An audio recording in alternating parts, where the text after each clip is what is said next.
જો હું તમને પૂછું, કેટલી વાર તમે ના કહેવા માંગતા હતા, પણ સામેવાળાને ખોટું ના લાગે એટલે હા કહી દીધું?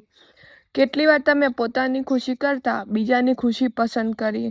અને કેટલી વાર તમે બધાને ખુશ રાખવા જતાં પોતાને જ દુઃખ આપ્યું? જો આ બધું તમારી સાથે થાય છે, તો તમે કદાચ પીપલ પ્રેશરિંગની આદતમાં ફસાયેલા છો. પીપલ પ્લેસિંગ એટલે દરેક વ્યક્તિને ખુશ રાખવાનો પ્રયત્ન કરવો. તમે દરેકની હેલ્પ કરો છો, દરેકની વાત માનો છો, દરેકની એક્સપેક્ટેશન પૂરી કરવાનો પ્રયત્ન કરો છો. પણ એક સવાલ છે, જ્યારે તમે બધા માટે અવેલેબલ રહો છો, ત્યારે તમારા માટે કોણ અવેલેબલ હોય છે?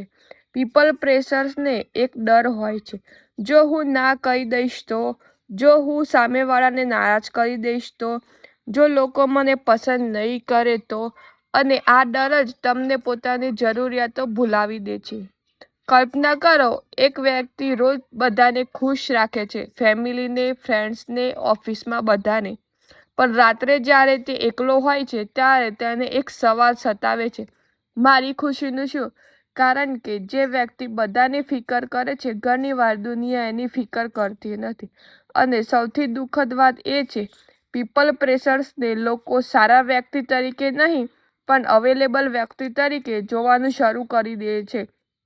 પીપલ પ્રેશરિંગમાંથી બહાર આવવું હોય તો 3 વસ્તુ યાદ રાખો. પહેલી વાત, ના કહેવું ખરાબ નથી. દરેક વાતમાં હા કહેવી એ કાઇન્ડનેસ નથી, પણ ઘણીવાર સેલ્ફ નેગેટિવ હોય છે. બીજી વાત, તમારી વેલ્યુ લોકોને અપ્રુવલથી નક્કી નથી થતી. બધાને પસંદ કરે એ જરૂરી નથી. ત્રીજી વાત, પોતાની ખુશીને પ્રાયોરિટી આપો. કારણ કે તમે ખુશ રહો તો જ બીજાને ખુશ રાખી શકશો.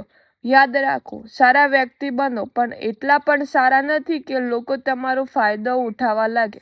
કારણ કે સેલ્ફ રિસ્પેક્ટ વગરની કાઇન્ડનેસ આખરે દુઃખમાં જ બદલાય છે.